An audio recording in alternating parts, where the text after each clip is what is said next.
Nasa 80 kalahok mula sa iba't ibang panig ng bansa, nagkarerahan sa Bangkarera 2024 sa Magsingal, Ilocos Sur. Silipin sa report ni Ivy Hernando ng GMA Regional TV 1 North Central Luzon.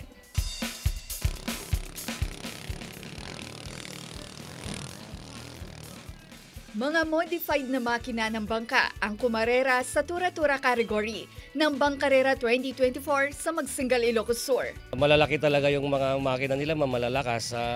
Sa laot, tumatakbo sila ng mga 100 to 120 kilometers per hour. Full setup po siya, upgrade ang makina at methanol po yung gas niya. Metal, kaya malakas. Ang team ni Jomar mula Bulacan at Zambales ang siyang defending champion. Kwento niya, mahigit 100 kompetisyon na ang nasalihan nila mula 2013. Maganda raw na kilalanin na ito bilang sports ng mangingisda. May panaltagan category din o iisang setup ng engine ang susundin. Karera ng fishing service o karaniwang bangka ng mga mangingisda at karera gamit ang balsa.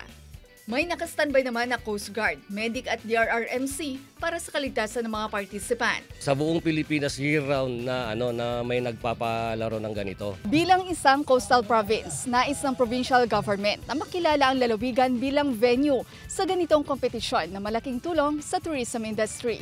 Nasa 80 boat participants mula Zamboanga, Samar, Quezon Province, Mindoro, Pampanga, Bulacan at mga probinsya ng Region 1 ang sumali sa Bangkarera 2024. Mula sa GMA Regional TV 1 North Central Luzon, Ivy Hernando, nagbabalita para sa GMA Integrated News.